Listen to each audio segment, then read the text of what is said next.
అందరూ ఎర్ర బుక్ అని ఏడుస్తున్నారు. ఎందుకయ్యా అంత ఏడుపు? నేను ఆనాడు చెప్పిందేంటి? ఎవరైతే చట్టాన్ని ఉల్లంఘించి ప్రజల్ని కార్యకర్తలు ఇబ్బంది పెట్టారో చట్టపరంగా వాళ్ళపైన యాక్షన్ తీసుకుంటానని నేను చెప్పా. ఈరోజు ఎర్ర బుక్ కాదు కదా, ఎర్ర రంగు చూస్తేనే వణికిపోయే పరిస్థితి వస్తుంది. ఎర్ర బుక్ అంటే ఒకడికి గుండుపోటు వచ్చింది. ఎర్ర బుక్ అంటేనే ఒకడు బాత్రూంలో కాలు జారి చెయ్యి ఎర్రగొట్టుకున్నాడు. ఇంకొకడు ఏమయ్యాడో మీ అందరికి తెలుసు. అర్థమైందా రాజా? అర్థమైందా రాజా? సమాజమే దేవాలయం, ప్రజలే దేవుళ్ళు అన్నారు అన్న ఎన్టీఆర్. అందుకే మనం 6 శాసనాలు ప్రకటించాం. తెలుగు జాతి విశ్వఖ్యాతి, స్త్రీ శక్తి, యువగలం, పేదల సేవల్లో సోషల్ రీఇంజనీరింగ్, అన్నదాతకు అండగా కార్యకర్తలే అధినేత. పాలిట్ బ్యూరో సభ్యుల దగ్గర నుంచి, వేదికమైన పెద్దల దగ్గర నుంచి, ఇక్కడున్న కార్యకర్తల వరకు ఈ 6 శాసనాలు మన శ్వాసగా బతకాలని ఈ సభాముఖంగా మిమ్మల్ని అందరినీ కోరుకుంటూ, మనకి ప్రజలు ముఖ్యం, వాళ్ళ ఆనందం, వాళ్ళ సంతోషం ముఖ్యం. అహర్నిశలు కష్టపడాలా, వాళ్ళకి అందుబాటులో ఉండాలా. తిరిగి 2029లో మళ్ళీ కూటమి ప్రభుత్వాన్ని గెలిపించాలని ఈ సభాముఖంగా కార్యకర్తలందరూ తెలుపుకుంటూ, ఎప్పుడు మా ఇంటి తలుపు మీకోసం తెరుచుంటాయి. నేను మొన్నే చెప్పా, గ్రామ పార్టీలో ఏమైనా సమస్య ఉంటే మండల్ పార్టీని కలవాలి, మండల్ పార్టీలో సమస్య ఉంటే నియోజకవర్గ కమిటీని కలవాలి, వాళ్ళకి సమస్య ఉంటే ఏకంగా జిల్లా కమిటీ కలవాలి.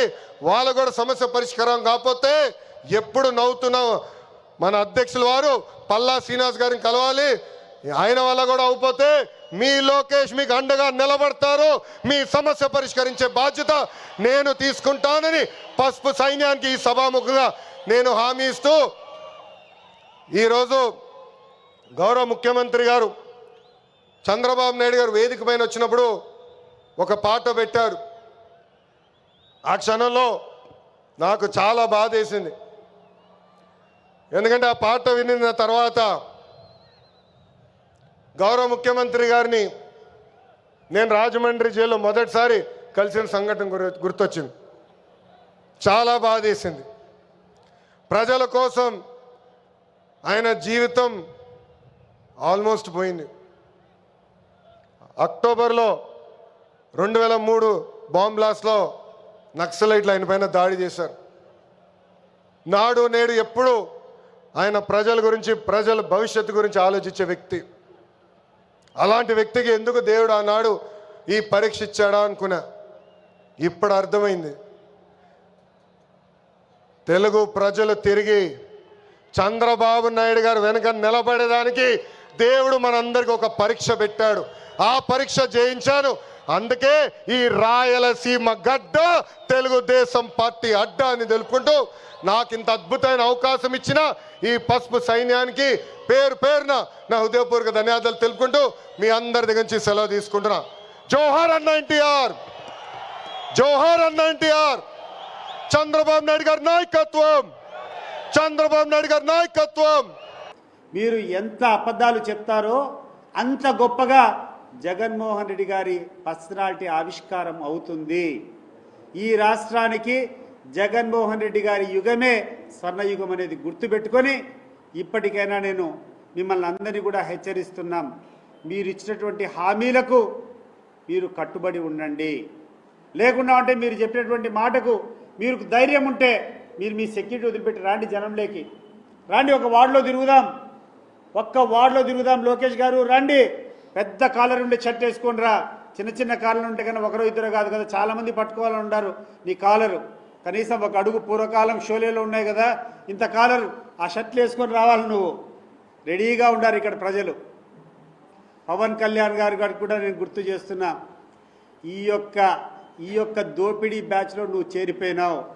వాళ్ళు నీ ప్రతిష్టను దిగజారుస్తారు, నీ యొక్క గౌరవం పోతుంది. 2 సంవత్సరాల తర్వాత 3 సంవత్సరాల తర్వాత నువ్వు పోరాటం చేస్తామేమో అనుకుంటున్నావేమో.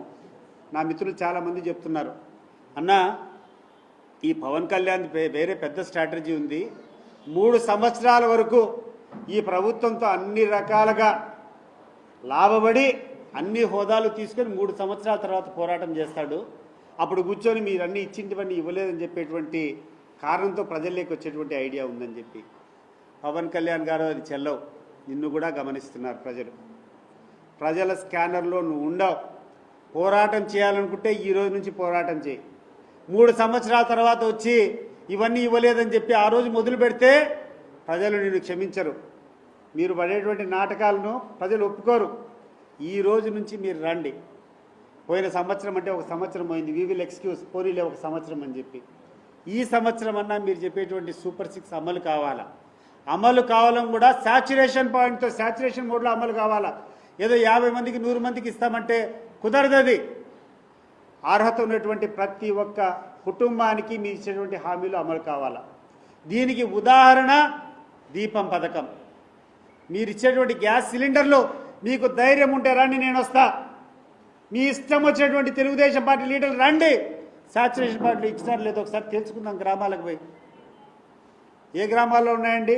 మా గ్రామంలో కొన్ని 100 మందిని అడిగినా అన్న సెంట్రల్ గవర్నమెంట్ నుంచి వచ్చే 48 రూపాయలు వచ్చింది, కానీ ఈ రాష్ట్రంలో రాష్ట్ర ప్రభుత్వం చెప్పినటువంటి ఆ గ్యాస్ సిలిండర్లు ఫ్రీ డబ్బులు నాకు రాలేదని చెప్పి కొన్ని 100 మంది 1000 మంది చెప్తున్నారు.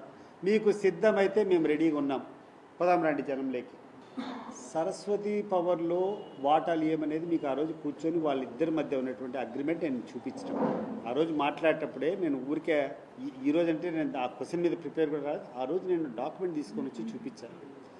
దాంట్లో స్పష్టంగా షర్మిల గారు, జగన్మోహన్ రెడ్డి గారు ఇద్దరు కూర్చొని ఆ యొక్క సరస్వతి పవర్కి సంబంధించినటువంటి ప్రాపర్టీస్ అంతా కోర్ట్ ఈడీ అటాచ్మెంట్లో ఉన్నాయి కాబట్టి అవన్నీ తేలినంత వరకు దాన్ని మనం ఎవరిమే కానీ ఎటువంటి డిస్టర్బెన్స్ చేయకూడదని చెప్పి వారు రాసుకునేటువంటి లేకుంది. మీకు అంటే మళ్ళీ పంపిస్తారు, circulate that copy to you. మాట్లాడిన దానికి భిన్నంగా కూర్చొని ఇది నాది, ఏ టైం అంటే ఆ టైం అమ్ముకుంటామంటే జగన్మోహన్ రెడ్డి మీద ఈడీ వాళ్ళ అటాచ్మెంట్ ఉంది, ఆయన బెయిల్ మీద ఉన్నాడు, అది ఒప్పుకోరు కాబట్టే ఆయన ఆ రోజు పోవాల్సి వచ్చింది. ఇప్పుడు కూడా మీకు కావాలంటే కాపీ పంపిస్తాను. షర్మిలా గారి స్వహస్తాలతో ఆమె చేసుకున్నటువంటి ఒడంబడిక అగ్రిమెంట్ విత్ జగన్మోహన్ రెడ్డి, సరస్వతి పవర్స్లో ఉన్నటువంటి ఆ షేర్స్ ఎవరు కూడా ఆ ఈడీ అటాచ్మెంట్ అంతా పూర్తిగా తొలగిపోయినంత వరకు ట్రాన్స్ఫర్స్ కానీ ఇంకోటి చేయకూడదనేటువంటి అంశం క్లియర్గా మీకు చూపిస్తాం. హోమ్ మినిస్టర్ గారు, నువ్వు కాదు ఇంకా కొన్ని 100 తరాలు వచ్చినా కూడా ఈ భారత రాజ్యాంగం నీ దయాదాక్షిణ్య వల్లనో, నీ లీడర్ చంద్రబాబు నాయుడు దయాదాక్షిణ్య వల్లనో, లేకుండా ఉంటే నీ లోకేష్ దయాదాక్షిణ్య మీద నడవడం లేదు. గుర్తుపెట్టుకో, we all are empowered by this constitution of India. మాకున్నటువంటి హక్కులను నువ్వు కాలరాస్తానంటే చేతులు కట్టేసుకుని కూర్చుంటామని అనుకోవద్దు. ఒకటి గుర్తుపెట్టుకో, ఈరోజు పోలీసులు కొంతమంది నిన్ను సహకరిస్తున్నారని చెప్పి నువ్వేమన్నా విరవీగుతున్నావేమో, రేపు నువ్వు చేసేటువంటి ప్రతి ఒక్క కార్యక్రమానికి 10 ఇంతలు ఎక్కువ చేయాల్సినటువంటి పరిస్థితులు వస్తాయి.